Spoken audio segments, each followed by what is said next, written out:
BR9 TV Telugu news ఛానల్కు స్వాగతం. Item కాలేజీలో ఫీజుల గందరగోళం. కొత్తగా వచ్చిన జీవో ప్రకారం ఫీజులను కట్టాలంటూ విద్యార్థులపై ఒత్తిడి. ఫీజులు కట్టకపోతే పరీక్షలు రాయనివ్వమంటూ బెదిరింపులు. మీడియా ఎంటర్ అవ్వడంతో రూట్ మార్చి మీటింగ్ హాల్లో విద్యార్థులతో సర్ది చెప్పే ప్రయత్నం చేసిన డైరెక్టర్ నాగేశ్వరరావు పలువురు విద్యార్థులు మాట్లాడుతూ 2023-24కి సంబంధించిన ఫీజులను కూడా ఇప్పటి జీవోల ప్రకారం కట్టమంటున్నారని ఆవేదన వ్యక్తం చేస్తున్న విద్యార్థులు.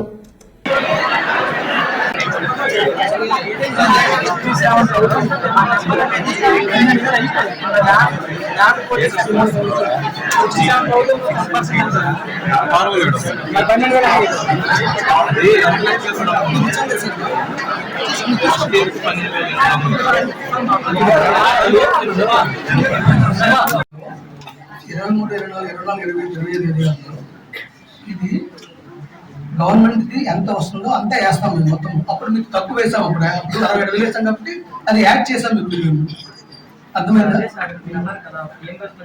ఇప్పుడు దానికి ఏం సంబంధం లేదు. వినండి సార్, అది వినండి. మీకు ఒక క్లారిఫికేషన్ ఏమిస్తున్నామంటే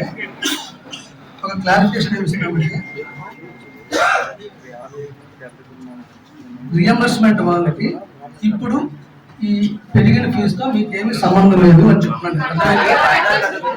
ఫర్దర్ నేను సమాధానం చెప్పలేను. ఇప్పుడైతే దానికి ఏమి సంబంధం లేదు. None and white as and it. మీకు అర్థమైందా? మీరు రిలీవ్ అయిన టైంకి అప్పుడు ఏమవుతుంది అప్పుడు నేను చెప్పగలను, ఇప్పుడు ఏం చెప్పలేను. డెసిషన్ లేదు.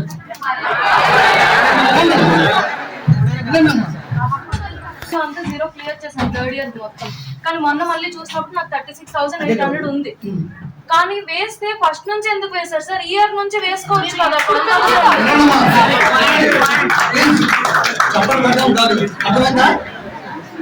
చెప్పింది అర్థమైందా మీకు లేదా? చెప్పింది ఏంటంటే ఇదే ఫీజు తగ్గిందనుకోండి, అర్థమవుతుందా? తినండి. ఒకటే మాట చెప్తున్నాను.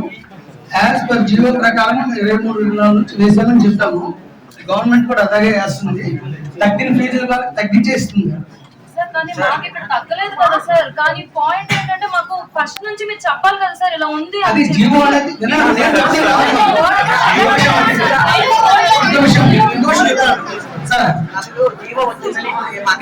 ప్రకారం అడ్మిషన్ జరుగుతాయి. నేను చెప్పాల్సిన అవసరం లేదు. నెంబర్ 1 నేను చెప్పాల్సిన అవసరం లేదు. ఎందుకంటే వాళ్ళు ఇస్తారు, వాళ్ళ ఆర్డర్ వస్తుంది. అడిగాను నేను before getting the court order మీకు ఫీజు వేయలేదు. కోర్ట్ ఆర్డర్ వచ్చాక వేశాను నేను. అలానే ఇప్పుడు not only court order, government implement చేశాక నేను వేశాను.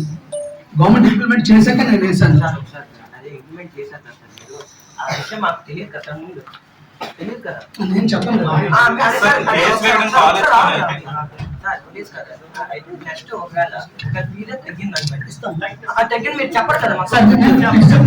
ఎవరు కూడా చెప్పాను కదా, తగ్గిన వాళ్ళకి కాలేజీ డిడక్ట్ అవుతుంది. ఇప్పుడు అయిపోతున్న క్వశ్చన్ ని మీరు చెయ్యరు కదా అంటే దాని సమాధానం ఓపెన్ టు ఎవ్రీవన్. ఐజాంట్ ఏం లేదు. ఈ జియో విషయం అంటే ఆల్ హెడ్స్ కి పెట్టామండి చూపించమని అడిగితే. ఇది స్టూడెంట్స్ మేము ఓపెన్ గా పెట్టేది పబ్లిక్ డొమైన్ ఉంటుంది. జియో నెంబర్ అండి. పబ్లిక్ డొమైన్ ఎవరైనా తీసుకోవచ్చు. నేను ఇవ్వక్కర్లేదండి. It's public domain. నాకు ఎవరు ఇచ్చింది కాదు, నేను పబ్లిక్ డొమైన్ లో తీసుకున్నదే ఆర్డర్ ప్రకారం. ఇప్పుడు పెరిగినప్పుడు అడిగినాము, తగ్గినప్పుడు మేము ఇస్తాం. ఇలాగ పాత కేసుల్లో తగ్గినప్పుడు ఇచ్చిన చాలా ఉన్నాయి, రిటర్న్ ఇచ్చింది.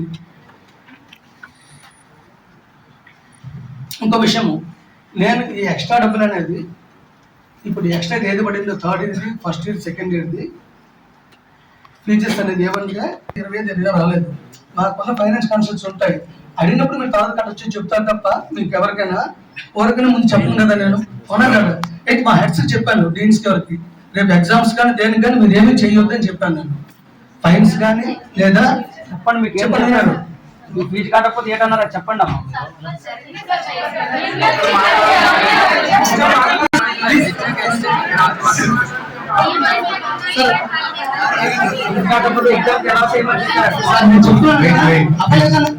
ఇప్పుడు ఇది ఎగ్జామ్ అనేది నేను ఆల్రెడీ ప్రసన్న గారిని ప్రిన్సిపల్ ఎదురుగా చెప్పాను. నేను థర్డ్ ఇయర్ పిల్లలకి అప్ టు 50,000 వరకు రియంబర్స్మెంట్ లేని వాళ్ళకి మీరు ఎగ్జామ్ చేయమని చెప్పాము.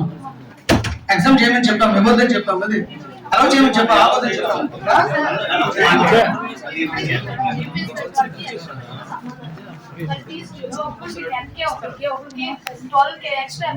సార్ చూడమ్మా మీకు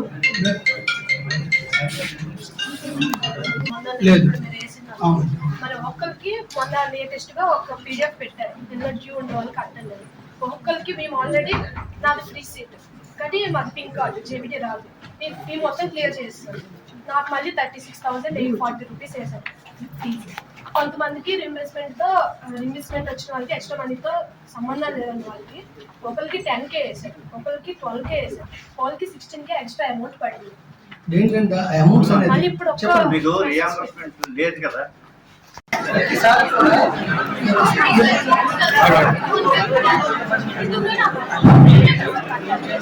చూడమ్మా మీరు చెప్పింది ఏంటంటే ఒకసారి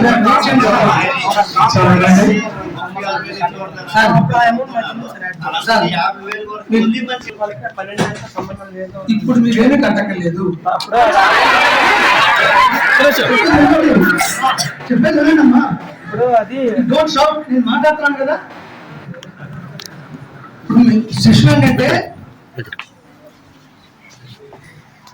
ఒక స్టెప్ తీసుకున్నాం అనుకోండి మిస్అండర్స్టాండింగ్ ఉందనుకోండి డైరెక్ట్ క్లారిఫై అని చెప్తాను నేను మీకు ఇప్పుడు నిన్న మనం ఒక స్టెప్ తీసుకున్నాము ఫర్ ఎగ్జాంపుల్ అదేదో మిస్అండర్స్టాండింగ్ వచ్చింది అనుకోండి మీ దగ్గరికి నేను డైరెక్ట్ క్లారిఫై అన్నాను నేను ఇప్పుడు మీరు నాకు మీకు మేము అనుకున్నది ఒకటి మీరు అర్థం చేసుకోవడం అనుకోండి కానీ మీరు డైరెక్ట్ క్లారిఫై చెప్పండి 12,000 మాకు రీఇంబర్స్మెంట్ ఉన్నట్టు కట్టాల్సిన ఏం లేదు అన్నారు కదా. ఈ 12, 23, 24, 24, 25, 27, 26 మీరు కట్టాల్సిన అవసరం లేదు అది ఆల్రెడీ మా సార్ వినండి అది వార్తల్లో వేయడానికి వేరే కారణం తప్ప మీకు ఆపడానికి కాదు అది వేరే కారణం వల్ల ఉన్నారు సార్. ఏంటి వేయడానికి వేరే అంటే కారణం కారణం ఏంటంటే ఈ డిఫరెన్స్ అమౌంట్స్ అనేది మేము మా కాలేజ్ మనం చేసినప్పుడు రియంబర్స్మెంట్ ఉన్న మాకు యాక్చువల్ ఫిగర్ తెలియడానికి మొత్తం మనం వేస్తాం మేము అది మిమ్మల్ని లాభమని కాదు అర్థమైందా అంటే మీరేదో రియంబర్స్మెంట్ ఉన్న 23, 24 ఫీజు వినండి సార్ ఒకసారి ఆయన చేసే ప్రశ్న మొత్తం వినండి సార్. తర్వాత చెప్పండి ఇప్పుడు ఆ 12,000 ఏదైతే మా టోటల్ అంటే ఒక్కొక్క స్టూడెంట్ క్యాప్ చేశారు కదా 12,000